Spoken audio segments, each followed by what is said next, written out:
Welcome to the Speak with People podcast. My name is Jason Raitz. I'll be your host, and this podcast exists to help you improve your communication skills. Whether you communicate one-on-one, to a team, from a stage, or from behind a screen, we know that when we improve our communication skills as leaders, it exponentially changes everything. It improves our relationships, it improves our leadership skills, and it improves our business skills. So let's get ready to dive into this next episode.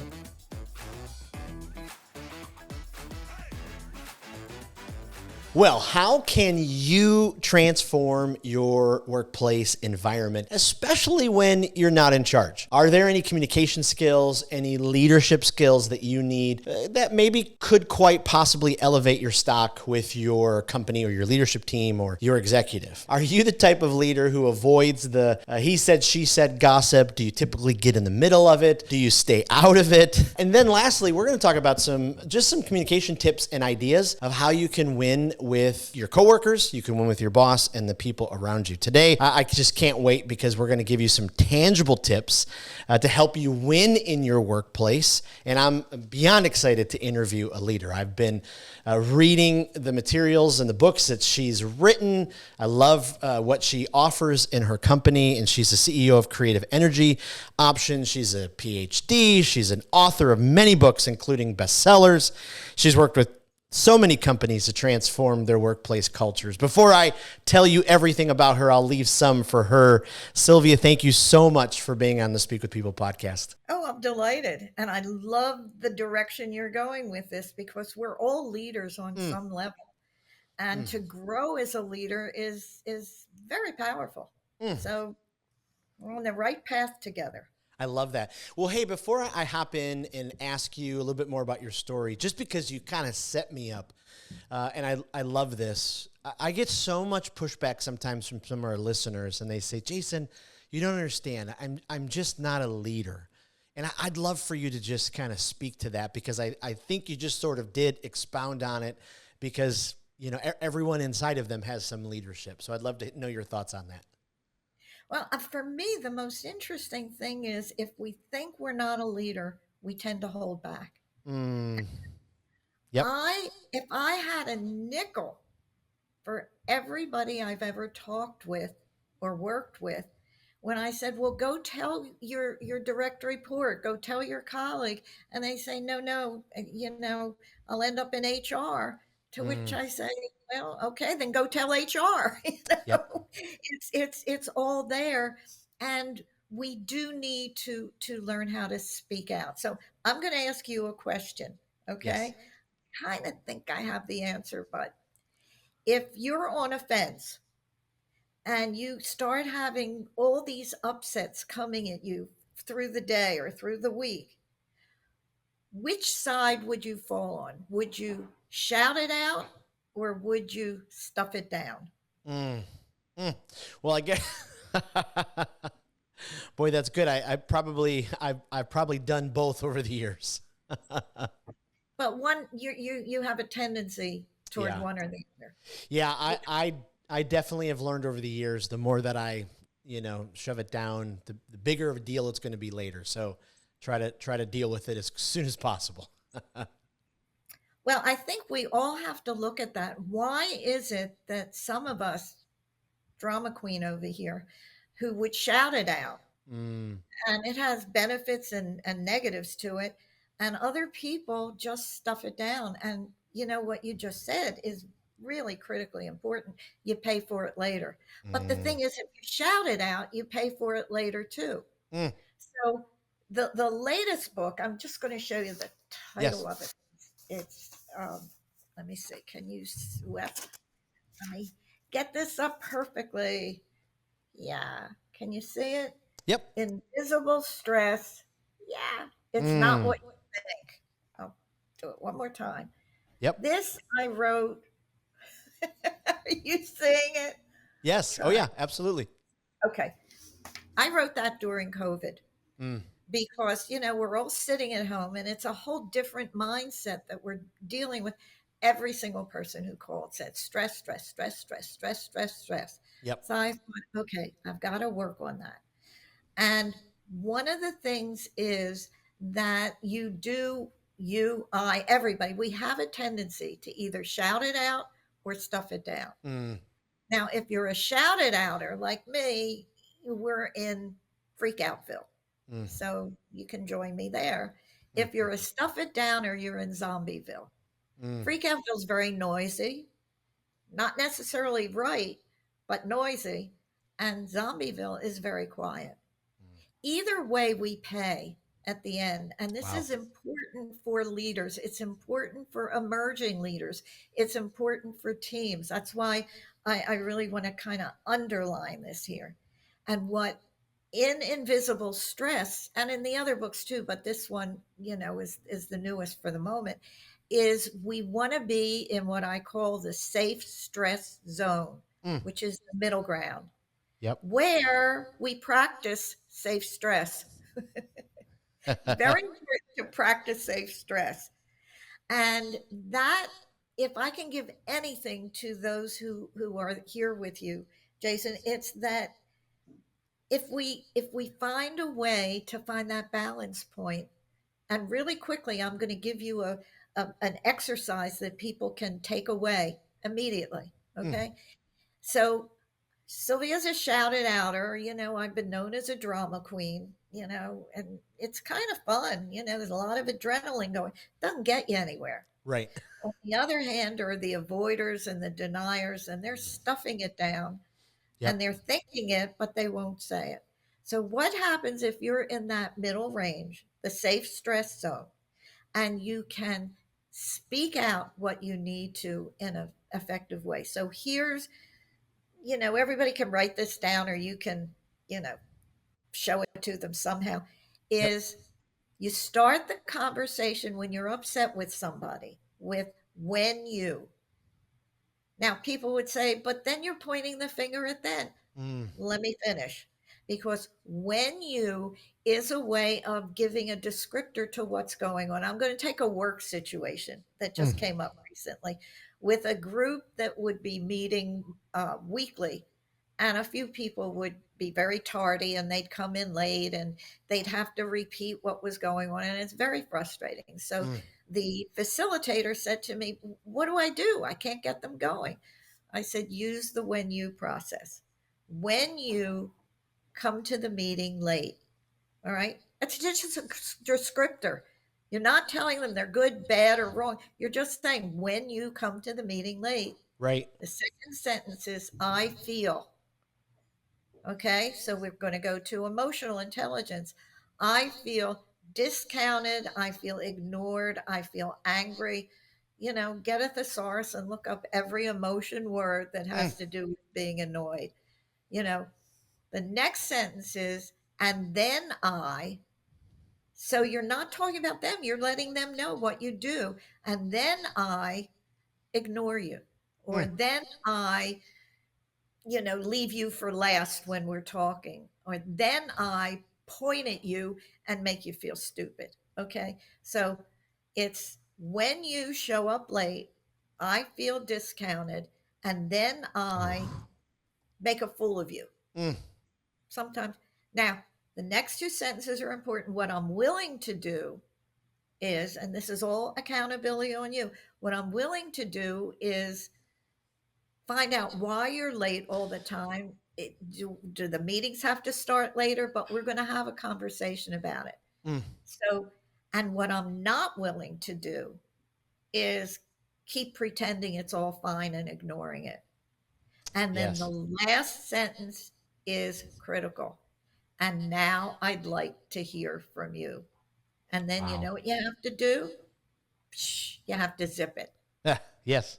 Let the other person talk. So when you, I feel, and then what I'm willing to do, what I'm not willing to do, and now I'd like to hear from you. Make sense? Wow. Absolutely. What a great framework. I mean, Yes. I'm already thinking of all the situations I've run into in the past where this framework would have been very, very helpful. Well, it first of all, it creates what, we all know exists. Mm, Relationships at work are a two or a three or a five or a 12 party thing. It's a Yep. system. And when we shout it out, oh my goodness, you are so stupid, and why are you so late, and blah blah Mm, blah. Or when we stuff it down saying, no problem here, meanwhile you're thinking, what a jerk. yep. Okay, we don't get anywhere.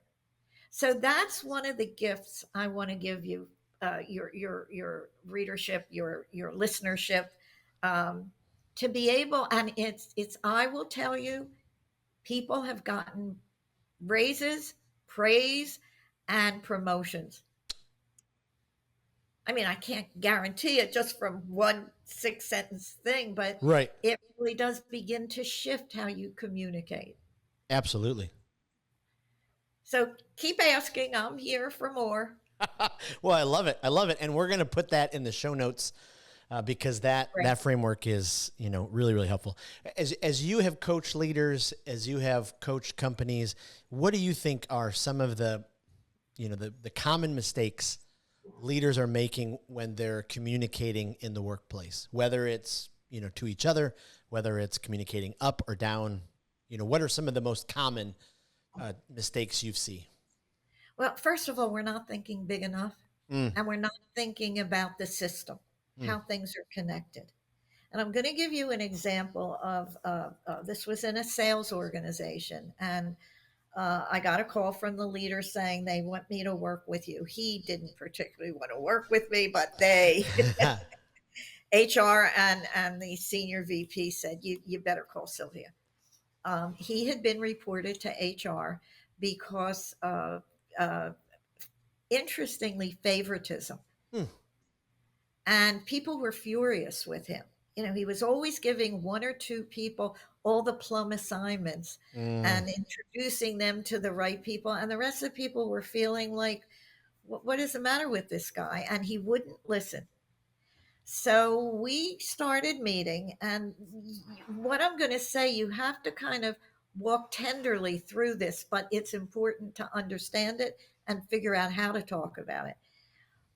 What we learned in our original organization, which is the family, is what we bring to our present organization at Mm. work.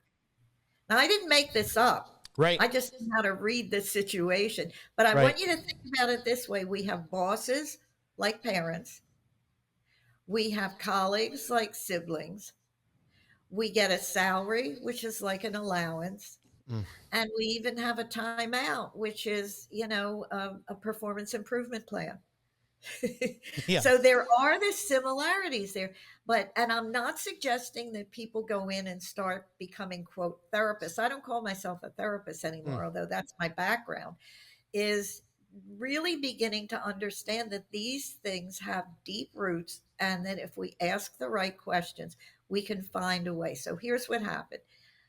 This guy is complaining about this woman who had been the main one going to HR. Mm. And I said, well, what is it about her that annoys you so much? And he said, she's arrogant and she has all the answers. Okay. Oof. So, you ask the questions, what is it that is upsetting you? And I'm telling you, it's okay to have silence, and it's okay to be quiet when you do Ooh. this. And you're going to get an answer. Yes. Somebody's going to answer. What is it that upsets you about so and so? She's arrogant and she has all the answers. So later in the conversation, I took a risk. This was a risk because this guy didn't want me in there in the first place. I said, who in your life was like that? Mm. He said, oh, nobody. I said, well, what about your parents? What about your dad? And he got really annoyed and he said, my father was a jerk, Sylvia. I said, okay, what is it about him that upset you? Same question, Mm. different scenario. He said he was arrogant and he had all the answers. Bingo. Now, what do you do with that? That's the next question. Now, if you do this, anybody who's listening to this, you don't go into more detail. You say, Oh, okay, yeah. I got it. But later in talking, you help people begin to connect the dots. Okay. Hmm. So he said, I can't work with her. I want her fired. She was a top salesperson. She wasn't going to be fired. If anybody was going to believe it was him. And I said, maybe you need to talk with your dad and find out what was so Oof. upset. And he said, you crossed the line, Sylvia. That's it. There's the door.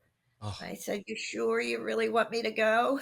Ah. And he said, I mean, I was halfway out of my seat and I sat down and he basically said, what should I do? I said, go back and find out where the pattern began. Pattern is the big word. Mm. And what triggered you? And trigger, everybody's using that these days for what upsets us. Mm-hmm.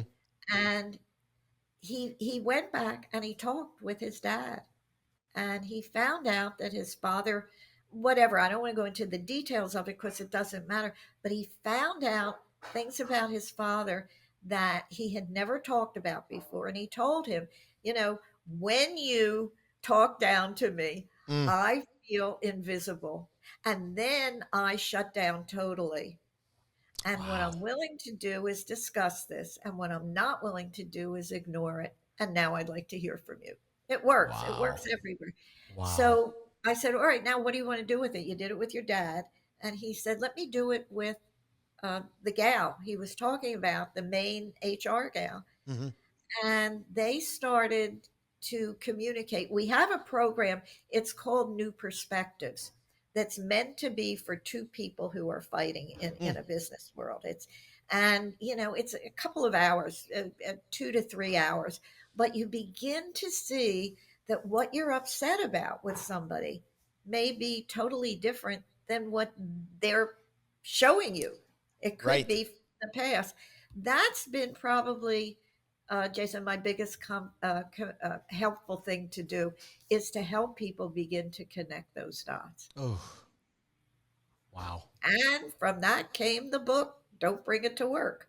Right. Yeah. Wow.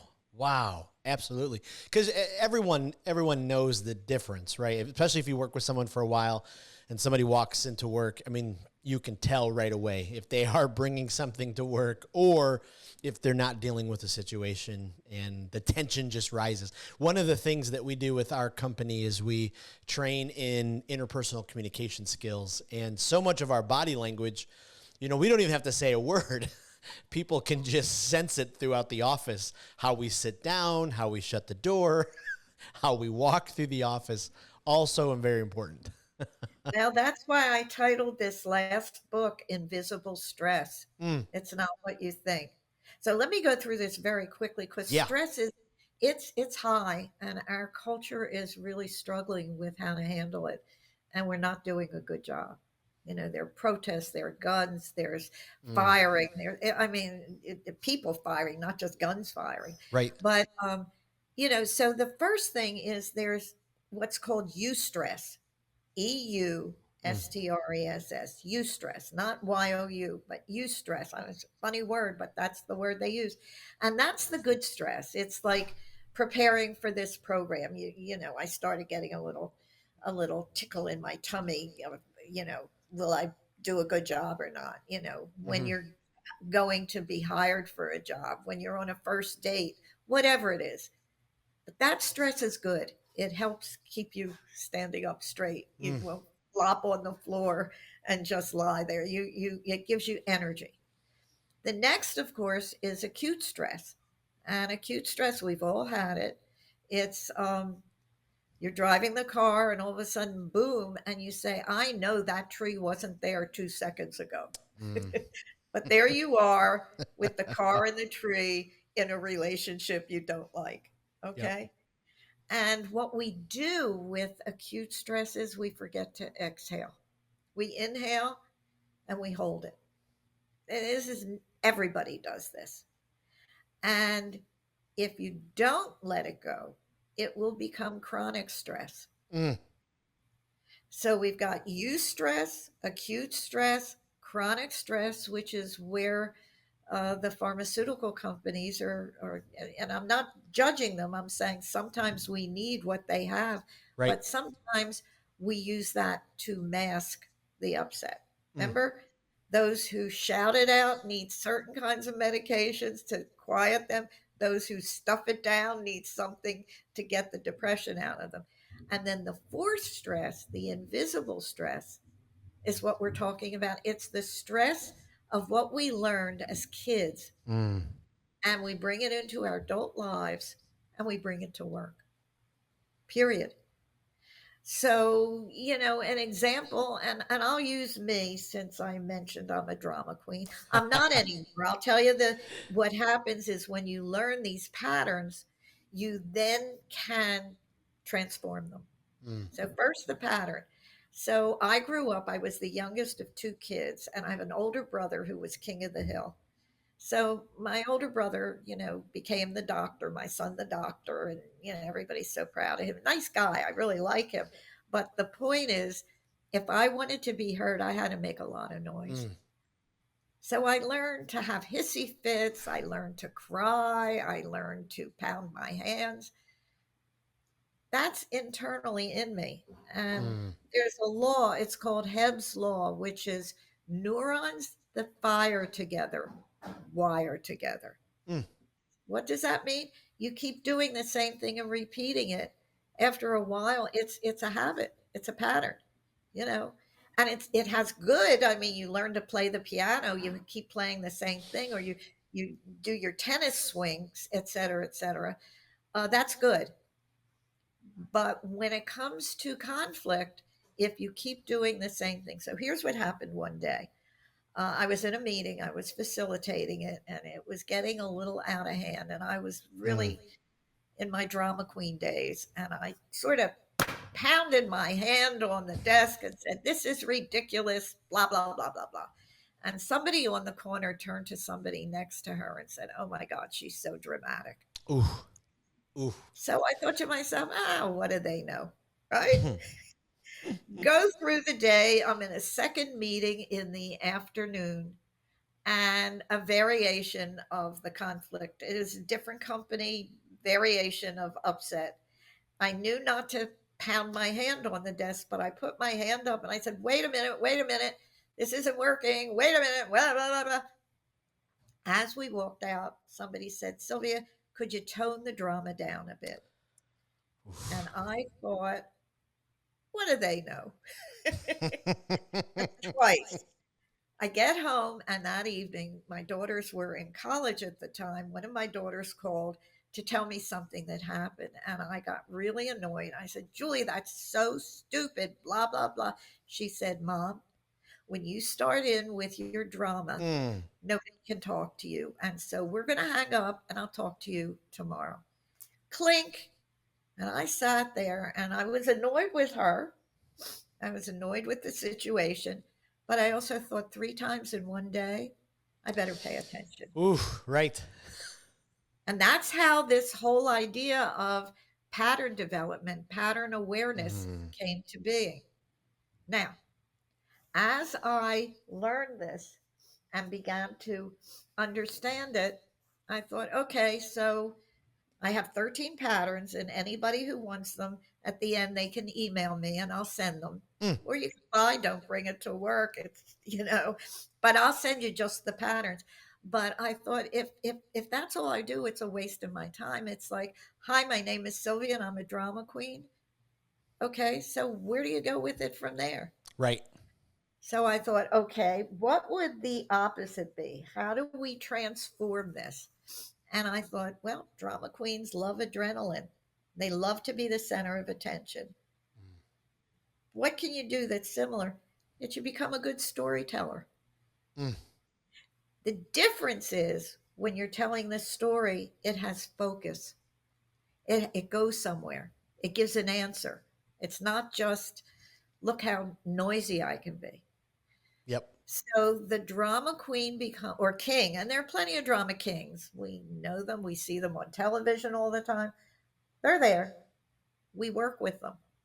You become a good storyteller because there's a purpose to what you're saying. The next is an avoider. And they're usually, they fall on the fence, the side of Zombieville. Mm.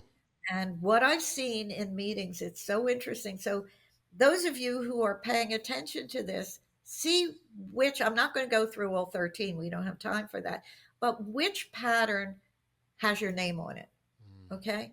So the avoider will be in a meeting and it gets fairly contentious. And I've watched this over and over. And the avoider will look at his watch or his cell phone and say, "Oh, I forgot I have a meeting. I have to call, you Right. know, whoever." And they are up and out of there. Yep. So what happens? They never get anything resolved. Mm. And the avoider transformed becomes an initiator. They're the ones who will say, "I see the problem.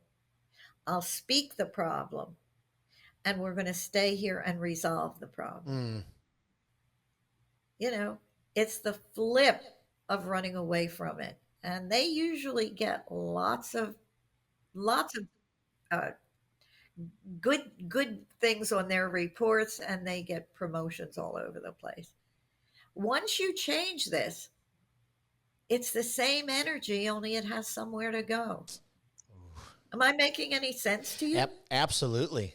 Well, you Absolutely. wouldn't say no. I'm your. Well, But I'm well, asking. I would ask for clarity if it wasn't coming through. I'm just thinking through so many situations that I've experienced over the years. If I would have, especially in a managerial role, had some of these tools, even the framework, I just love that. The when you, I mean, just to be able to walk through that process. I mean, how many marriages could this framework help? You know, parenting relationships, and then the workplace relationships. This is just wonderful. What advice would you give, or maybe a challenge to the person in the office who just can't keep away from the gossip, can't keep away from just stirring things up? You know, could you just speak to that for a second, and just maybe Okay, even that's happens to be one of the hardest patterns to mm, do. It's called the splitter. mm, Okay, and we've all worked with them. There is a level where gossip is okay. Back in the day, in mm, tribal times, somebody who was next to the chief of the tribe would get on his horse and go to another tribe to say, "So what's going on here? mm, Tell me who's good, who's bad." So they could then align with each other and then go back and say, "Well, here's what I heard." So there is a level where, it has its purpose, but for the most part, gossip, he said, she said, they said, gossip is very destructive. mm, So when that happens, and drama queens, kings like gossip, excuse me. So you have to learn to get an observation of your behavior. But, somebody will say, "Wow, did you hear about Susie?" And my first inclination is, tell me, I want the juice. But what I've learned, and I'm giving this to everybody who's listening to this, is to say, if you think telling me about Susie will make positive change, I want to hear it. mm. Wow. Yes. So there's a level of accountability. I mean, somebody in a company I work with decided it was time for her to leave. And she called me. This was Monday. And she called me and said, "I don't know. I don't like what's going on." I said, "What do you mean?" She said, her prior boss, who's not with the company anymore, called her and said, "Three people from the company called and told me you're leaving." And of course, she said, "Well, what did they say?" And, Mm, they were saying all the gossipy things. And she said, "I didn't call you because I didn't want to start the gossip trade." mm. And, we did that as kids. And it's called whispering down the lane. You remember playing that Yes. game?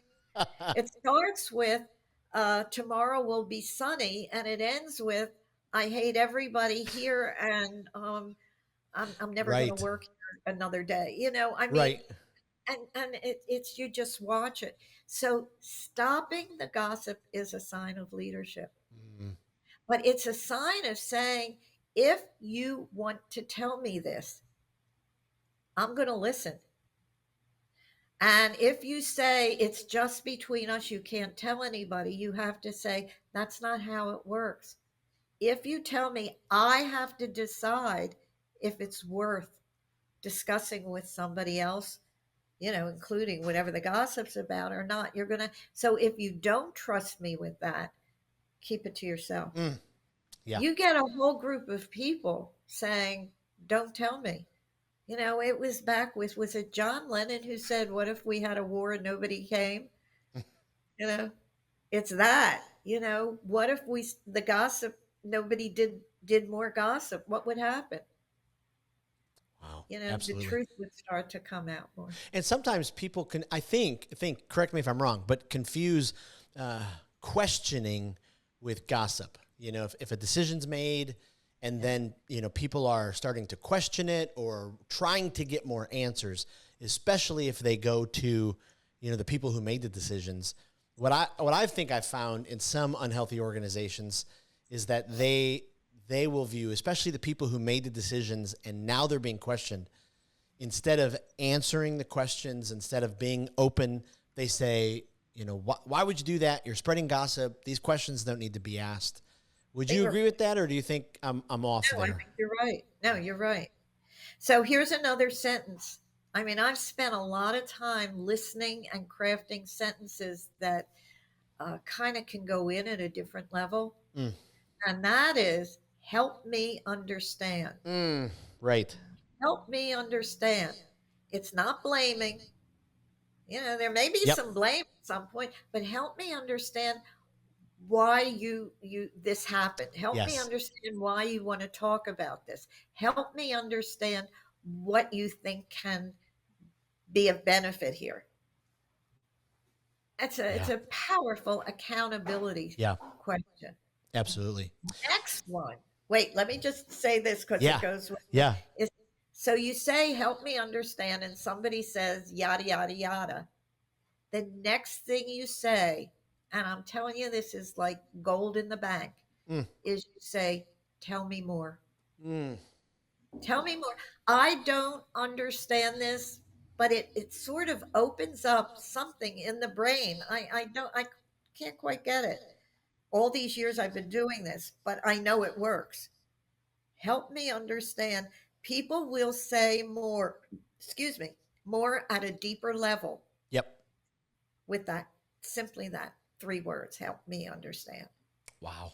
Boy, that's so So good. these are communication tools and on the route to leadership, Yep. they'll get you where you want to go, or at Yep. least partway there.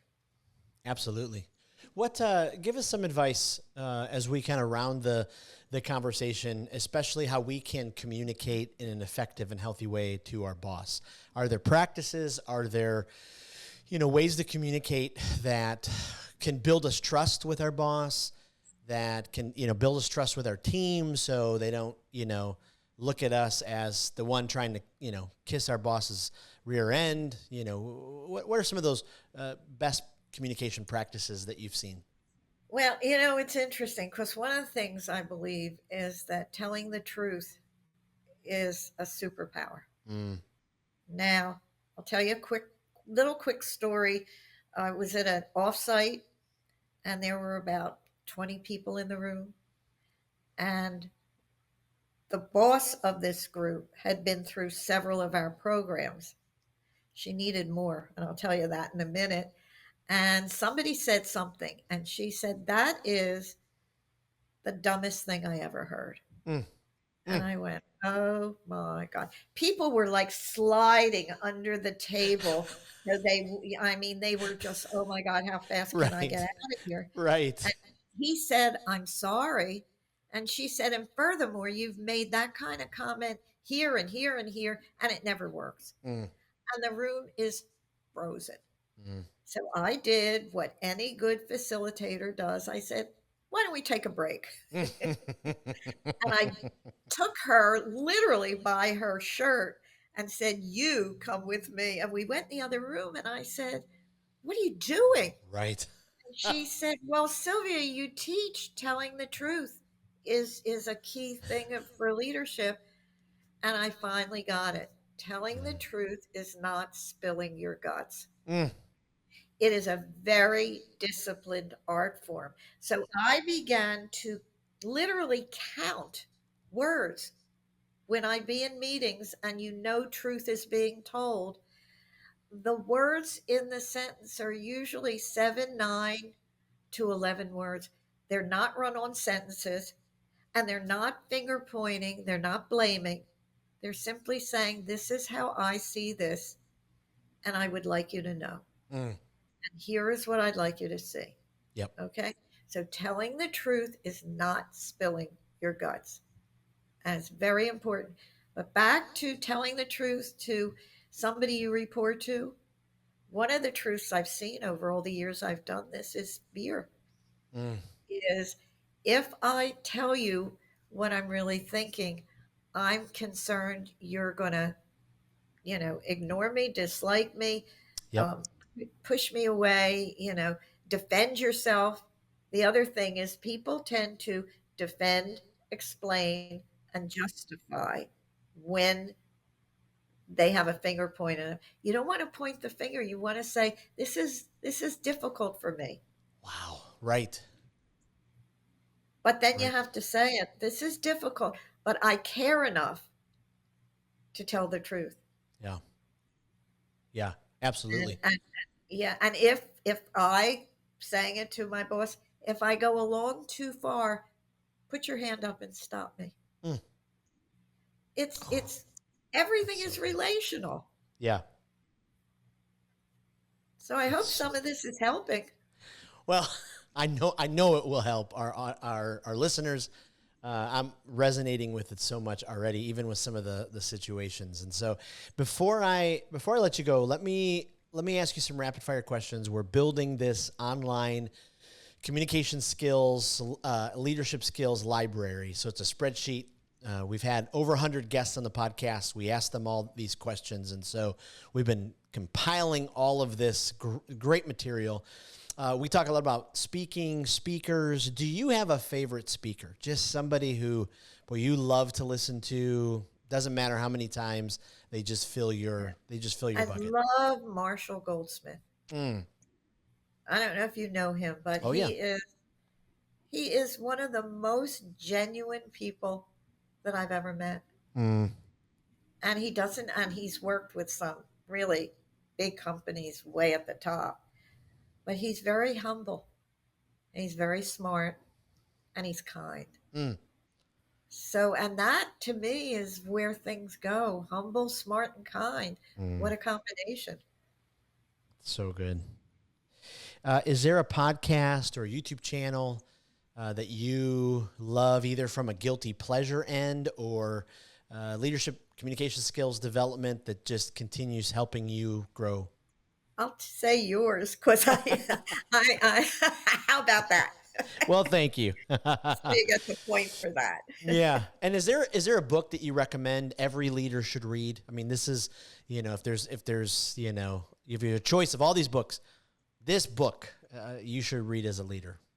It's not a business book. It's a life book. Mm. It's Man's Search for Meaning. Mm. It's the book, Viktor Frankl's book. It was written. He was a psychiatrist and he was in the Holocaust.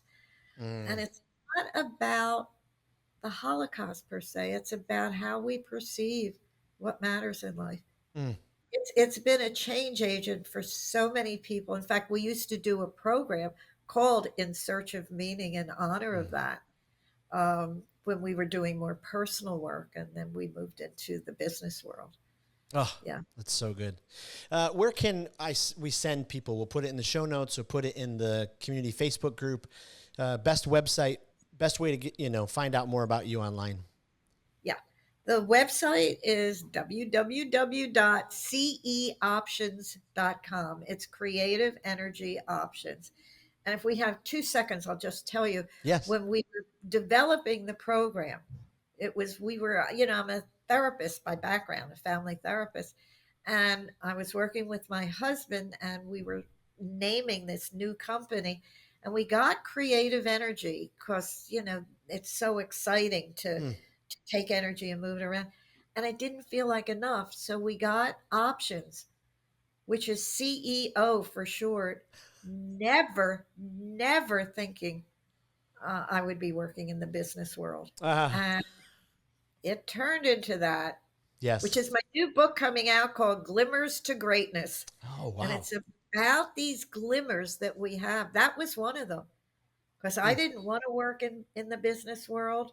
I grew up my father was in a family business and they fought all the time. I thought, mm, oh, I don't want that. But once I started in the business world, I saw, interestingly, Jason, more people, males in particular, will do self awareness work mm, from the business perspective more than they will if their wife is dragging them into a therapist or the kid mm. is acting. Once they get it, they can take it home. But so it's www.ceoptions.com. The first book is Don't Bring It to Work, which is, it's 250-page, book with all the details in it. And then I did one for women called Gutsy, How Women Leaders Make Change. And it Mm. takes women through, it's a different cycle because in terms of patterns, women are often pleasers. And the pleaser becomes a really good truth teller. Mm. So, and another book called Unique, about how story sparks diversity, inclusion, and engagement, Oh, wow. how we will respond to each other through story, personal stories, and you don't have to share everything. It's Hmm. not a tell-all, but enough to get to see the other person. And then, of course, invisible stress, which we talked about. And my new one will be out in May, Oh, hopefully. wonderful. Yeah. Wonderful. Well, we'll link each of those books. We'll put them in the show notes, and then we'll put them in the communication skills library and in our Facebook group. Sylvia, I can't thank you enough. This has been so rich. I have loved this conversation. You've just poured out such great wisdom. I know this is going to help our audience, and just so appreciate you and your time. And thank you for doing what you do. It's important. Well, thank you for joining us on another episode of the Speak with People podcast. We hope that you were encouraged. We hope that you were inspired and challenged to improve your communication skills. I want to thank you again for being a part of the Speak with People podcast community. Make sure you don't miss out on being a part of the Speak with People Facebook community group. Just head to Facebook, type in Speak with People, scroll down, and join our community, because every single day we're encouraging each other. We're helping each other to improve our communication skills. Thanks again, and we'll see you in the next episode.